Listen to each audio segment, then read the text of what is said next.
Allez, donc voilà, ça c'est un volant de Formule 3, Formule 2, c'est exactement le même. On va commencer par les boutons. Donc on a le bouton pour la pluie, ce qui clignote quand il pleut. On est obligé de l'utiliser pour une raison de sécurité et pour nous ça nous aide aussi pour voir la voiture de devant. On a un bouton fuel, c'est pour les mécanos, ils utilisent, nous on le touche pas.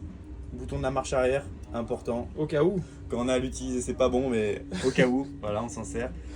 Ça c'est quelque chose qu'on est obligé de faire depuis cette année. Tu l'appuies sur les deux? On appuie sur les deux en même temps, voilà. Okay. Donc c'est le start mode. C'est quelque chose, quand on l'active, la voiture ne peut plus caler et on est obligé de le prendre pour passer le départ et pour partir. Si tous les pilotes n'appuient pas sur ces boutons, le départ est avorté. Exactement, on doit refaire un tour et le pilote qui a causé le tour de plus doit partir de la voie descente. Oh! Faut bien y penser, sinon Ah oui, la pénalité est dure. Ok. Après on a des boutons pour l'accélérateur, donc c'est des modes que l'ingénieur peut régler pour une chauffe notamment. On a ça très important pour régler l'embrayage, Okay. donc aller soit moins agressif, soit plus agressif pour les départs.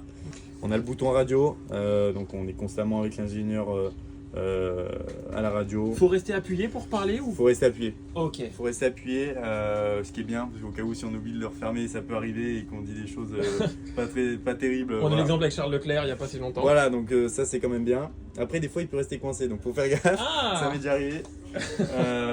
Et le bouton pit limit, 60 km/h dans la voie descente. Pourquoi il y a cette protection? Ah, Parce que c'est plus difficile. Exactement, ouais, c'est plus difficile, mais au cas où si le doigt il rip pendant qu'on roule et qu'on met le pit limit, ça peut être problématique. Ah, parce que tu peux être à 250, il appuie Et le dessus. mettre, exactement, ça coupe la vitesse. Ok. Et derrière, le plus important, les deux embrayages pour le départ. Donc on va relâcher la première en premier et gérer le point de patinage avec celle de gauche. Pour descendre des vitesses, monter et les deux palettes de DRS. On utilise généralement celle qu'on veut, mais principalement des pilotes, c'est celle de gauche. Et tu restes. Et on reste appuyé et ce qui est important aussi, c'est de bien le refermer avant de freiner, sinon la voiture peut... Donc tu lâches et ensuite tu freines. Exactement. Ah, c'est pas automatique. Non, c'est pas automatique.